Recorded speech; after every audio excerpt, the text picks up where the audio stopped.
Hello all, welcome to my little story. இது வந்து 4th part. இதுக்கு முன்னாடி 3 பார்ட் வந்து நம்ம அப்லோட் பண்ணியாச்சு. பார்க்காதவங்க பாருங்கள், so that you no the complete story. Okay, first நான் வந்து அவன் வீட்டில் வாங்கின உடனே நான் ட்ரை பண்ணி பார்க்கணும்னு நினச்சது எனக்கு பிடிச்ச சாக்லேட் கேக் தான். ஏன்னா நான் வந்து சாக்லேட் கேக் வந்து எனக்கு ரொம்ப ஃபேவரட்.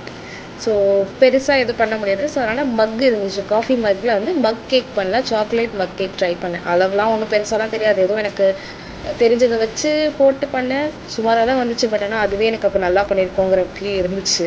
ஸோ நெக்ஸ்ட் டேவே வந்து உடனே எல்லாத்தையும் ஆர்டர் போட்டாச்சு. நெக்ஸ்ட் நம்ம பெரிய கேக் பண்ணலாம், நார்மல் ரவுண்டு கேக் பண்ணலாம் அப்படின்னு சொல்லிட்டு டின்னு தேவையான மெஷரிங் ஸ்பூன் எல்லாமே, பேக்கிங் சோடா எல்லாமே ஆர்டர் பண்ணி மிக்ஸ் பண்ணி நானும் அவங்கள வச்சுட்டேன்.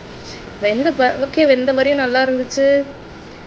பார்த்தா நடுவில் பேட்டர் அப்படியே இருந்துச்சு, வேகவே இல்லை, மேலும் உள்ள லேயர் மட்டும் தான் வந்திருக்கு. நான் பேக்கிங் மோடு பற்றி நமக்கு அப்போ தெரியாது, டெம்பரேச்சர் எப்படி கண்ட்ரோல் பண்ணணும் எதுவுமே தெரியாதுங்கிறப்போ அது ஒரு மாதிரி பிளாங்காக நம்ம பண்ணதுனால அது கொஞ்சம் சொதப்பல் தான். But still I love the process. அதை செய்யும் போது அந்த ஸ்மெல், அதை மிக்ஸ் பண்ணுற அந்த கசிலசுமே சொல்லுவோம்ல, செய்யும் போதே நமக்கு அதை சாப்பிடணும்னு ஆசையாக இருந்தேன், அந்த மாதிரி ஒன்று. அண்ட் அதில் நிறைய க்ரியேட்டிவிட்டி இருக்குது நம்ம கேக்கு. அப்புறம் ஒரு நாளும் ஒன்று ட்ரை பண்ணேன்.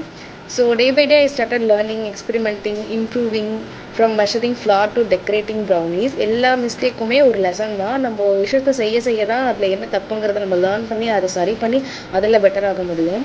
அப்போ தான் புரிஞ்சிச்சு இதுதான் என்னோடய ஸ்பேஸ் அப்படின்ட்டு. Baking made me confident and happy. From கிச்சனில் ஸ்மாலாக எக்ஸ்பெரிமெண்ட் பண்ணி ஸ்டார்ட் பண்ணது, it became my identity now, the Bora bakes. So sometimes passion finds you when you least expected. நான் வந்து இப்படி தான் இருப்பேன், நான் எக்ஸ்பெக்ட் பண்ணல. ஸோ நெக்ஸ்ட்டு பார்ட் மறக்காமல் பாருங்கள், so that you know my complete story. போரா பேக்ஸை ஃபாலோ பண்ணிக்கோங்க.